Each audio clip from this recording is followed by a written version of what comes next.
सहारा के भरत भूषण तिवारी का एनकाउंटर क्या वाकई में लीगल है या इलीगल है, इसको लेकर सारी बातों की हम जानकारी देंगे कि क्यों उनका एनकाउंटर हुआ था, क्या परिवार वालों को मुआवजा भी मिलेगा, क्या वाकई में प्रशासन के ऊपर कार्रवाई होगी, क्या कानूनी दावपेच होने वाला, इन सारी चीज़ों पर हम बात करेंगे। क्योंकि हमारे साथ हाई कोर्ट के सीनियर एडवोकेट शिवनंदन भारती जी, वो आपको सारी जानकारी देंगे। क्या लगता है कि जिस प्रकार सहारा के भरत भूषण तिवारी को प्रशासन के द्वारा जो है एनकाउंटर किया गया, वो लीगल है या इलीगल है?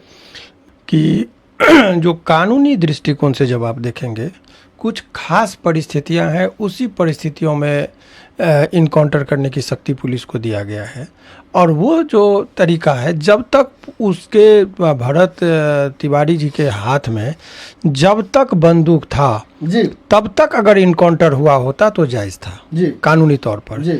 क्योंकि जब तक बंदूक था तो वो जस्टिफाई कर सकते थे कि वो हमलावर हो सकता था, जान की खतरा हो सकती थी, ये इत्यादि बात वो कह सकता था। लेकिन जैसे ही वो सरेंडर कर दिया और बंदूक वो हाथ से छोड़ दिया, उसके बाद अगर पुलिस उसको मारी तो फिर वो कानूनी दृष्टिकोण से इलीगल हो गया, अवैध वीडियो हो भी गया। वायरल हो रहा है जिसमें जो है लाइव है और वो बंदूक फेंकते हुए पुलिस निश्चित की तौर तरफ पर दिखाई ये देता है। घटना इसलिए भी चर्चा में है क्योंकि वो सब कुछ लाइव है। जी। कैसे पुलिस आई, वो क्या कर रहा है, वो कोई चीज़ छुपाया नहीं, वो बेखौफ आदमी था, उसमें बनावटीपन नहीं था। वो उसको पता था कि मौत भी होगा, मरेंगे भी, जेल भी जाएंगे, फांसी होगी, उसको कोई उस सबसे से बेपरवाह व्यक्ति था।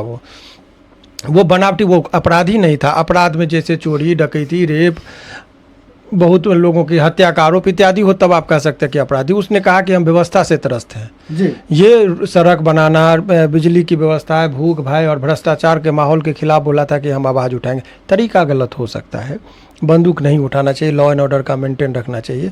लेकिन भगत सिंह को भी तो लोग पागल कहा था, तो हर क्रांतिकारी को पागल कहता है लोग जी। लेकिन उसको जज्बा था अपने लोगों के प्रति, समस्याओं के खिलाफ हर वो मर्दानी ताकत जो कहते हैं ना, कि पूरी तरीके से मर्द के तरह वो लड़ा।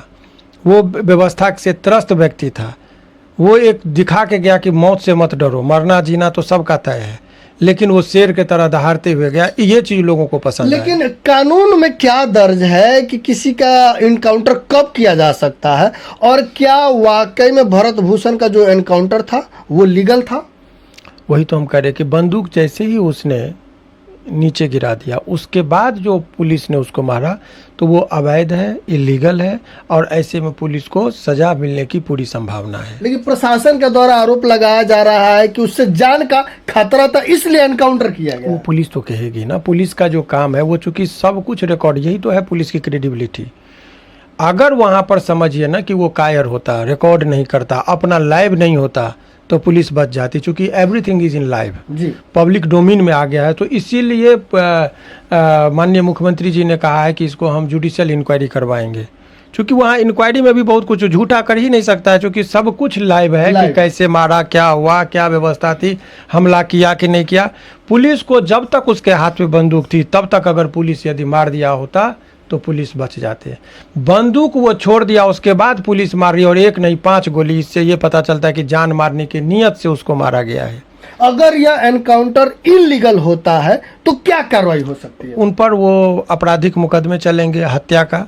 और मर्डर का जो डिफिनीशन है सेक्शन 300 डिफाइन किया है, उसमें एक टर्म होता है कि अगर अपवादों में आ जाता है, एक्सेप्शन है 5, उसके तरह अंतर्गत अगर आ जाता है तो इसको कहते हैं culpable homicide not amounting to murder. तो culpable homicide not amounting to murder के श्रेणी में जाएगा, लेकिन वो हत्या है, और हत्या के लिए जो पर्याप्त सजा है उनको मिलेंगे सभी लोगों को। देखा जाए भरत भूषण तिवारी के परिवार वालों के ऊपर भी जो है कानूनी कार्रवाई किया जा रहा है, FIR दर्ज किया गया है। वो इसलिए कि बाद में कंप्रोमाइज कर देंगे, उनको भी केस का डर रहेगा, पुलिस के विरुद्ध आवाज़ नहीं उठाएगा। तो कभी कभी पुलिस इस तरह की बात भी करते हैं ताकि वो उस चीज़ को दबाव बनाने के लिए सबका। भरत भूषण तिवारी अपने वीडियो में कहते हुए दिखाई दे रहे हैं कि ये पुलिस वाले हैं, इनसे डरना नहीं है, हमारा आवाज़ उठा रहे हैं कि विधायक, सांसद, मंत्री जो वादे करते हैं वो वादा पूरा करें।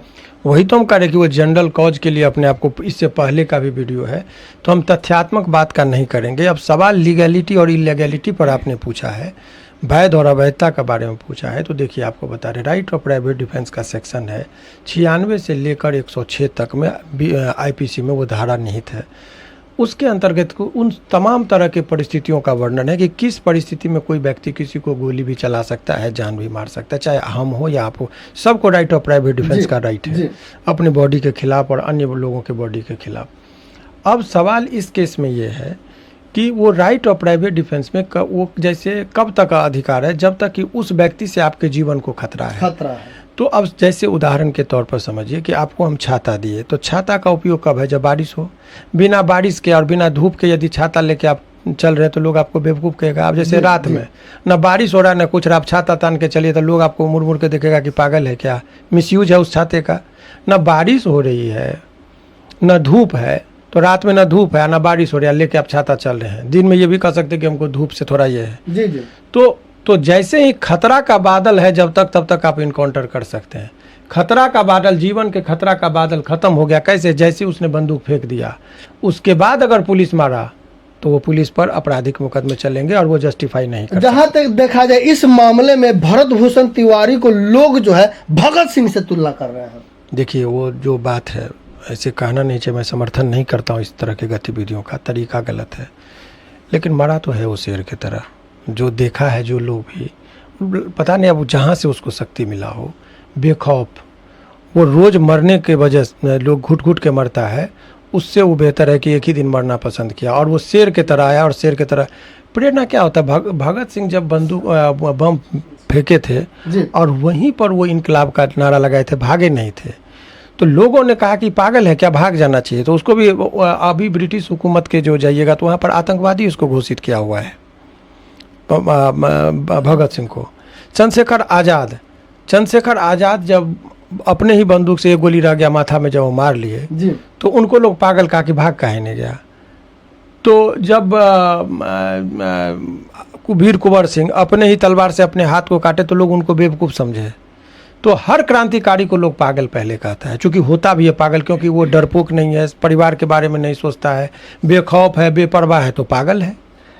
भरत भूषण तिवारी के पिछला रिकॉर्ड देखा जाए तो उनपे किसी प्रकार का कोई आरोप भी नहीं लगा हुआ, अपराधी है, कोई आरोप नहीं, ना कोई केस है। हाँ। आरोप और केस में अंतर, कोई केस वगैरह नहीं है, ना ही किसी को वो एक होता है ना कि वो मन बढ़ू आदमी था तो किसी को टॉर्चर करता, परेशान करता, रंगदारी मांगता, लुटेरा होता, तब आप मारते तो सब आदमी ताली बजाता। और जो बड़े बड़े अपराधी हैं बिहार में, 40, 76, 75 केस वाले का, हजारों लोगों का हम रिकॉर्ड दे देंगे, चूँकि कोर्ट में देखते हैं, वो आदमी को इनकाउंटर करने का साहस नहीं करते हैं। ये चीज़ दुख बातें हैं। आप मारिए, इनकाउंटर करिए, आपको आवश्यकता होता है, आपके सरकार है, आपको जो है, लेकिन जेन्युइन आदमी को करिएगा तो लोगों को अच्छा लगेगा। लेकिन जाति भावनाओं से, कभी धर्म के आधार पर, कभी जाति के आधार पर जब इनकाउंटर होता है तो लोग को ये सब चीज़ में आह भरना होता है।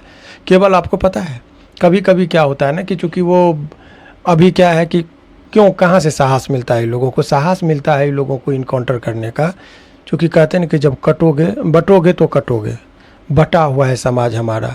अपराधी और इनकाउंटर को भी जाति के रंग से देखते। यादव जी मर गए तो तिवारी जी वेल डन, तिवारी जी मर गए तो माझी जी बोले आज वेल डन, मुसलमान बढ़ गया तो हिंदू बोलेंगे वेल डन। अरे पुलिस के चीज़ों के सरकार या शासन या प्रशासन कोई गलत करा तो एक स्वर में बोलिए गलत, फिर जाति और धर्म से मत जोड़ के देखिए। और इसमें अदम साहस का परिचय दिया। वो कोई बनावटीपन नहीं था, जो था लाइव था। उनको गिरफ्तार करके समय रहते पुलिस अपनी सूझबूझ और समझदारी से एक पर एक आतंकवादी को कंट्रोल में किया जाता है। कहीं ना कहीं भरत भूषण तिवारी जो है हीरो बन गए लोगों के लिए। अब तरीका उनका गलत था, बंदूक नहीं उठाना चाहिए, इस चीज़ का हम समर्थन नहीं कर रहे हैं, लेकिन मरा है वो हीरो की तरह, इसमें भी कहीं कोई दोहराई नहीं। क्या लग रहा है सर, उनके परिवारजनों को भी मुआवजा मिलेगा इस मामले में? अगर वो साबित हो जाता है, साबित होना लोकतंत्र में थोड़ा दिक्कत होता है, शासन उसका, प्रशासन उनका, रिपोर्ट करने वाली जांच एजेंसियां उनकी, लेकिन हालांकि इसमें एक बहुत ही अच्छी पहल की गई है माननीय मुख्यमंत्री जी के द्वारा, इसमें भी सराहना होना चाहिए। उन्होंने इमीडिएटली कह दिया है कि इसको हम न्यायिक जांच जो होता है कमीशन बहाल करके करेंगे।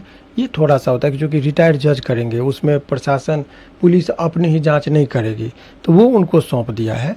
तो ये लोगों को थोड़ा सा, चूँकि आक्रोश भड़कता, अगर वो समय रहते भांप गए, बहुत ही तेज तर्रार आदमी है हमारे माननीय मुख्यमंत्री जी, उनको आप ऐसे नहीं समझ सकते। इतना विकट परिस्थिति में मुख्यमंत्री बने हैं तो उनके सूझबूझ और समझदारी और उनके काबिलियत पर भी आप प्रश्न नहीं उठा सकते। वो भांप गए कि लोगों में आक्रोश है, और यदि समय रहते हम यदि इसमें कोई भी लेकुन ना छोड़ देंगे तो लोग रोड पर उतर जाएंगे। रोड पर उतर जाए। लोग उनको ये भांपते हुए तुरंत उन्होंने कहा कि नहीं, हम न्यायिक जांच का आदेश देते हैं, और न्यायिक जांच करा दिया।